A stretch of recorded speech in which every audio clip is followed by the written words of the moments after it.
एक समय की बात है। एक गांव का नौजवान राजा की फौज में भर्ती हुआ। जिस समय उसके देश के राजा की लड़ाई दूसरे देश के राजा के साथ हुई, वह अन्य सिपाहियों के साथ बड़ी बहादुरी से लड़ा और हमेशा सबसे आगे ही रहा। जब तक लड़ाई चलती रही, उसकी जिंदगी ठीक तरह से चलती रही। पर जब दूसरे देश के राजा ने शांति का ऐलान किया तो अचानक ही लड़ाई बंद हो गई। अब राजा को इतनी सारी फौज की जरूरत नहीं थी, अतः उसने बहुत से सिपाहियों को फौज से निकालने की आज्ञा दे दी। राजा के सेनापति को मजबूरन बहुत से नौजवानों को सेना से निकालना पड़ा। निकाले गए सिपाहियों में वह नौजवान भी था।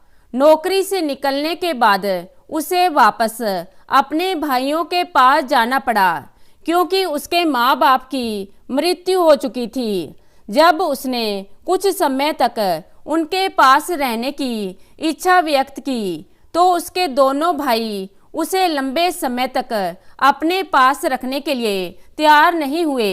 वे बोले, हमारा तो अपना ही खर्चा बड़ी मुश्किल से चलता है, हम तुम्हें कैसे पाल सकते हैं। अब गांव छोड़कर जाने के अलावा और कोई रास्ता उस नौजवान के पास नहीं था। आखिर दुखी मन से उसे अपना गांव छोड़ना पड़ा। साथ ले जाने के लिए उसके पास अपने हथियार थे, जो उसे फौज में भर्ती होने पर मिले थे और फौज से निकालने पर उसे ही दे दिए गए थे। अपनी बंदूक कंधे पर रख वह गांव से चल पड़ा। चलते चलते ऐसी जगह पहुंचा जहां पर घने पेड़ों के अलावा और कुछ भी नहीं था। वह बहुत थक गया था, अतः वहीं पर एक घने पेड़ के नीचे आराम करने के लिए बैठ गया और अपने भाग्य के बारे में सोचने लगा कि ना तो मेरे पास पैसा है और ना ही मुझ में कोई हुनर। अब मैं कौन सा काम खोजूं? अब तो मुझे भूखा ही मरना पड़ेगा। उसी समय हवा का एक तेज झोंका आया। जब उसने चारों ओर नजर दौड़ाई तो अपने सामने एक अजनबी को खड़ा पाया, जिसने हरे रंग का बड़ा ही सुंदर गाउन पहन रखा था और शक्ल से बड़ा अमीर दिखाई दे रहा था। पर उसका एक पैर घोड़े की पैर की तरह था। वह आदमी बोला, मुझे मालूम है कि तुम इस समय क्यों परेशान हो। तुम्हें मैं ढेर सारी दौलत दूंगा, पर उससे पहले तुम्हारी परीक्षा लूंगा। कहीं तुम मेरी सारी दौलत बर्बाद तो नहीं कर दोगे? तुम किसी से डरोगे तो नहीं? नौजवान सिपाही बड़े गर्व से बोला, एक सिपाही और डर, ये दोनों बातें साथ साथ नहीं चलती। तुम मेरी परीक्षा लेकर देख सकते हो। अजनबी बोला, ठीक है, अब तुम अपने पीछे मुड़कर देखो। नौजवान ने अपने पीछे मुड़कर देखा तो पाया कि एक बड़ा रीछ उससे कुछ दूरी पर खड़ा उसे घूर रहा था। जैसे ही वह नौजवान पलटा, वैसे ही वह रीछ उस पर झपटा। नौजवान सिपाही ने झट से अपनी बंदूक तानी और उस पर गोली दाग दी। देखते ही देखते रीछ उसी समय वहीं ढेर हो गया। यह सब देखकर आदमी बोला, अब मुझे यकीन हो गया कि तुम सचमुच एक बहादुर नौजवान हो, पर मेरी भी एक शर्त है जो तुम्हें पूरी करनी होगी। अगर मेरी आत्मा इसकी अनुमति देगी तो मैं तुम्हारी शर्त जरूर मानूंगा। नौजवान बोला। हरे गाउन वाला अजनबी बोला, यह तुम खुद ही देख लेना। मेरी शर्त यह है कि आने वाले 7 वर्षों में ना तुम नहाओगे, ना ही दाढ़ी और सिर के बाल काटोगे, ना ही हाथ तथा पैरों के नाखून काटोगे और ना ही ईश्वर की पूजा करोगे। मैं तुम्हें एक स्कर्ट और बड़ा सा कोट दूंगा, जिसे तुम इन 7 सालों तक पहनकर रखोगे। अगर तुम इन 7 सालों के बीच में ही मर जाते हो तो तुम मेरे हो, पर अगर तुम जीवित बच जाते हो तो मैं तुम्हें अपनी शर्त से आज़ाद कर दूंगा और इतना सारा धन दूंगा जिससे तुम सारी जिंदगी आराम से गुजार सकोगे। तुम्हारे कोट की जेबें हमेशा धन से भरी रहेंगी। नौजवान सिपाही, जिसे अपना भविष्य अंधकार में दिखाई दे रहा था, कुछ देर सोच विचार करने के बाद उस अजनबी की सारी शर्तें मान लेता है। तभी उस अजनबी ने मरे हुए रीछ की खाल उतारी और उस नौजवान के हाथ में देकर बोला, आज से यही खाल तुम्हारा ओवरकोट है और यही तुम्हारा बिस्तर। आज से तुम किसी और बिस्तर पर नहीं सो सकते।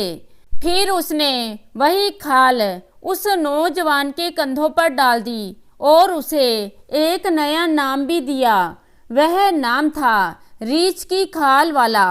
इतना कहने के बाद वह अजनबी अचानक कहीं गायब हो गया।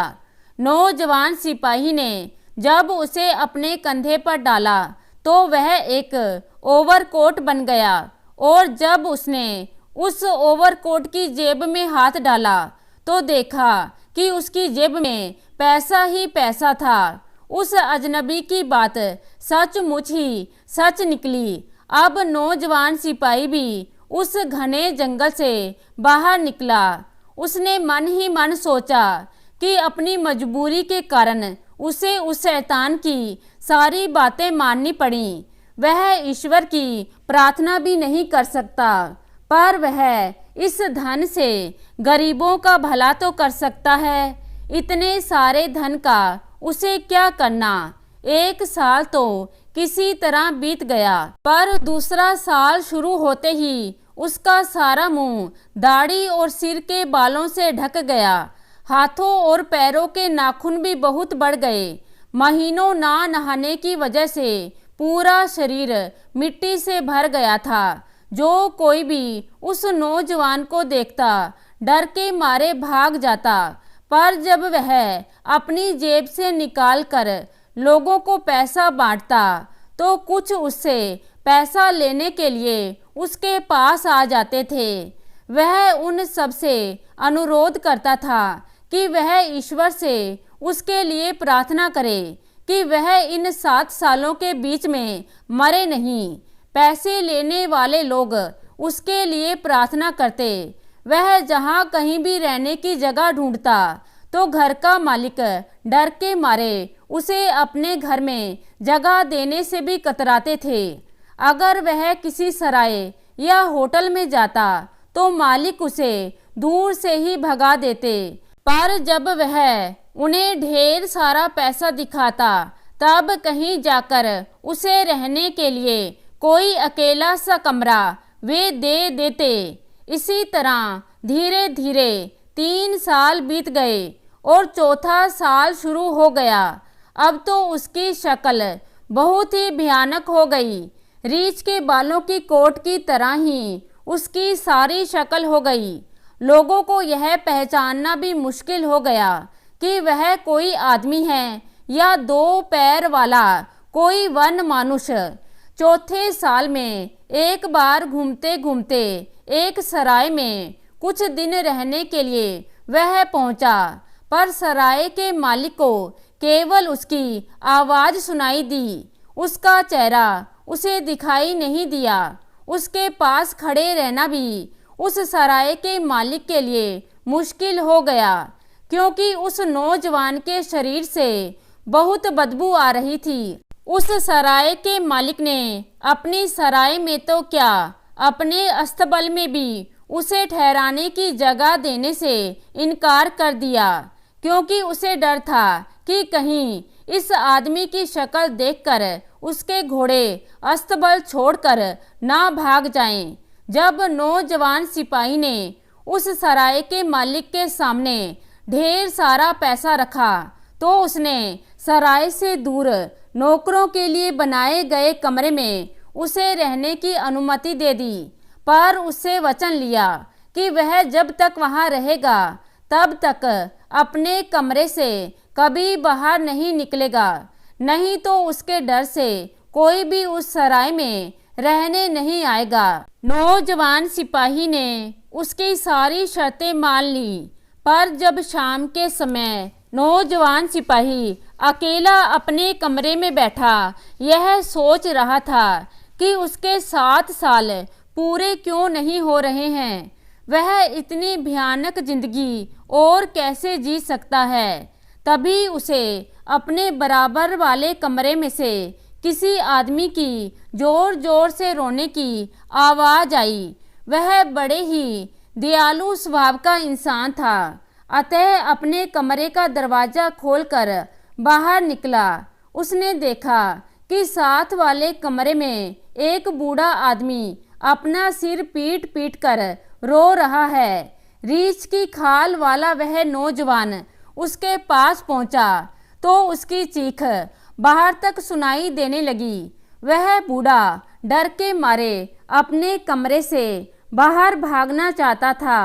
तब नौजवान सिपाही ने उसका हाथ पकड़कर उसे भागने से रोका और बूढ़े से रोने का कारण पूछा। उस रीछ की तरह दिखाई देने वाले आदमी से इंसानों की आवाज में बात करने पर बूढ़े आदमी का डर कुछ कम हुआ। उसने बताया कि वह जुए में सब कुछ हार गया है, उसके पास अब एक भी पैसा नहीं है, वह सराय का बिल भी नहीं चुका सकता। अब उसे इस सराय का मालिक जेल भेज देगा। वह नौजवान बोला, तुम पैसों की चिंता मत करो, मेरे पास बहुत पैसा है। इतना कहकर उसने अपनी जेबों से ढेर सारा पैसा निकालकर उस बूढ़े के हाथों में रख दिया और बोला, अब तुम्हें रोने और दुखी होने की ज़रूरत नहीं है, तुम इससे सराय का पैसा चुका सकते हो। इतना कहकर उस नौजवान ने उस बूढ़े को और ढेर सारा धन अपने घर ले जाने के लिए दे दिया। बूढ़ा उस रीछ की खाल वाले का बहुत ही शुक्रगुजार हुआ और बोला, तुम्हारे इस उपकार के बदले में मैं अपनी किसी भी एक बेटी से तुम्हारा विवाह कर दूंगा। तुम मेरे साथ मेरे घर चलकर अपनी इच्छा की लड़की चुन सकते हो। पहले तो वह नौजवान उस बूढ़े की बात पर राजी नहीं हुआ, क्योंकि उसे मालूम था कि कोई भी लड़की उससे शादी करने के लिए तैयार नहीं होगी। पर बूढ़े के आग्रह पर उसके घर जाने के लिए तैयार हो गया। जब वह उसके घर पहुंचा तो बूढ़े ने अपना फैसला अपनी बेटियों को सुनाया और उनमें से एक से उस रीछ की खाल वाले से शादी करने को कहा। जब दोनों बड़ी लड़कियों ने उस रीछ की खाल वाले को देखा तो डर से चीखती हुई बाहर भाग गईं और अपने पिता की बात को मानने से साफ इनकार कर दिया। फिर उस बूढ़े ने अपनी छोटी बेटी को बुलाया। वह उस रीछ की खाल वाले से शादी करने के लिए तैयार हो गई, क्योंकि इसी आदमी ने उसके पिता को जेल जाने से बचाया था और उसे ढेर सारा धन भी दिया था। उसे लगा कि यह आदमी जरूर कोई भला इंसान होगा, नहीं तो कौन किसकी सहायता करता है। नौजवान ने अपने हाथ की अंगूठी उतार कर उस लड़की को दे दी और उसकी अंगूठी खुद पहन ली और फिर वह उस लड़की से बोला, मैं तुमसे अभी शादी नहीं कर सकता, क्योंकि मुझे अभी इसी हालत में रहकर 3 साल और गुजारने हैं। अगर मैं इन 3 सालों में मर गया तो तुम पूरी तरह से आज़ाद हो। अगर मैं जीवित रहा तो आकर तुमसे शादी करूँगा, पर मेरे लिए ईश्वर से प्रार्थना करो कि मैं जिंदा रहूं। इतना कहकर वह उस बूढ़े आदमी के घर से चल पड़ा। उस भोली भाली लड़की ने उस दिन से उसे अपना पति मान लिया और निर्णय किया कि वह तब तक काले कपड़े ही पहनेगी जब तक वह उसका होने वाला पति वापस आकर उससे शादी नहीं करता। उसकी दोनों बड़ी बहनें उसका मजाक बनाती और उसे कहती, तू भी कितनी भोली है, वह कोई आदमी है, वह तो 2 पैरों वाला रीछ है, वह तुम्हें कभी भी मार डालेगा। तू पिता की बातों में मत आ, एक वन मानुष से भी कोई शादी कर सकता है। पर उस लड़की को ईश्वर पर पूरा भरोसा था। उसे विश्वास था कि ईश्वर जो भी करेगा अच्छा ही करेगा। अतः वह चुपचाप उनकी सारी बातें सुनती रहती। वह सदैव ईश्वर से अपने होने वाले पति की लंबी आयु के लिए प्रार्थना करती रहती। इधर वह रीछ की खाल वाला नौजवान 3 सालों तक इधर से उधर भटकता रहा और गरीबों को दोनों हाथों से धन बांटता रहा। धीरे धीरे वह भयानक समय भी खत्म होने को आया। 7वें साल के आखिरी दिन वह नौजवान फिर से उसी घने पेड़ों वाले जंगल में पहुंचा और वहीं पर एक पेड़ के नीचे बैठकर हरे रंग के गाउन वाले अजनबी की प्रतीक्षा करने लगा। उसे बैठे अभी थोड़ी ही देर हुई थी कि एक आंधी आई और वह हरे गाउन वाला अजनबी उसके सामने आकर खड़ा हो गया। बोला, तू जीत गया, तू मेरी तरफ से आज़ाद है, अब तू जहाँ चाहे जा सकता है। रीछ की खाल वाला नौजवान बोला, अभी तुम कहाँ जाते हो, मुझे पहले मेरी पुरानी शक्ल वापस करो। अजनबी ने खुद रीछ की खाल वाला उसका कोट उतारा, उसे नहलाया और उसकी दाढ़ी तथा सिर के बाल काटे, हाथ पैरों के नाखूनों को काटा, फिर उसे नए कपड़े पहनने को दिए और बोला, तेरी जेबें हमेशा ही पैसों से भरी रहेंगी, क्योंकि इन 7 सालों में तूने दिल खोलकर गरीबों की सहायता की है। इतना कहकर वह शैतान जैसे आया था वैसे ही अचानक गायब हो गया। अब वह नौजवान सुंदर कपड़ों में बिल्कुल राजकुमार लग रहा था। अब उसे उस लड़की की याद आई जिससे 3 साल पहले उसने शादी का वादा किया था। उसने लड़की की अंगूठी अपनी जेब में रखी और 4 घोड़ों की बग्गी में बैठकर उस बूढ़े की घर की ओर चल पड़ा। जब वह उस बूढ़े के घर पहुंचा तो उसे बूढ़े की सबसे बड़ी बेटी मिली, जो उसे देखती ही रह गई और मन ही मन उससे विवाह करने की सोचने लगी। पर वह उसे वहीं छोड़कर सबसे छोटी बेटी को खोजने लगा। तभी उसे उस बूढ़े की मंझली लड़की मिली। वह भी उसे शादी करने की बात सोचने लगी, पर उसे बिना कुछ बोले वह नौजवान आगे बढ़ गया और अंत में एक छोटे से कमरे में पहुंचा, जहां उसकी होने वाली पत्नी काले कपड़े पहनकर ईश्वर की पूजा कर रही थी। वह चुपचाप उसके पास पहुंचा और उसकी अंगूठी उसके सामने रख दी।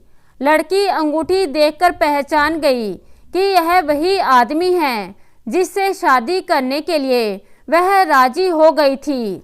लड़की ने भी अपनी अंगुली से अंगूठी निकालकर उसके हाथ पर रख दी। वह लड़की उस नौजवान का इतना सुंदर रूप और अमीरी देखकर हैरान रह गई। जब लड़की ने नौजवान से इसके बारे में पूछा तो उसने पूरी कहानी सुना दी। लड़की ने दया के लिए हृदय से ईश्वर को धन्यवाद दिया। इधर वह नौजवान जब अपनी होने वाली पत्नी का हाथ पकड़कर कमरे से बाहर आ रहा था तो दोनों बड़ी बहनें तैयार होकर उससे मिलने आ रही थीं। पर जब उन्हें पता चला कि वह रीछ की खाल वाला व्यक्ति है तो उन्हें अपने ऊपर बहुत गुस्सा आया। गुस्से और नफरत से भरी बड़ी बहन ने घर के पास वाले कुएं में कूदकर और बीच वाली बहन ने पेड़ पर लटक कर आत्महत्या कर ली। शादी के अगले दिन जब उनके दरवाजे पर दस्तक हुई तो नौजवान ने दरवाज़ा खोलने पर देखा कि वही शैतान उसके सामने खड़ा है। उसे देखकर हरे गाउन वाला शैतान बोला, देख, तेरी एक जान के बदले में मैंने 2 जानें ले ली। ये दोनों लड़कियां ईर्ष्या और नफरत की आग में खुद ही जल गईं और तू अपने साहस, दया और धैर्य की वजह से इस आग से बच गया। इतना कहकर वह शैतान फिर गायब हो गया। तो दोस्तों, कैसी लगी आज की कहानी? आशा करती हूँ कहानी को पसंद करेंगे। धन्यवाद।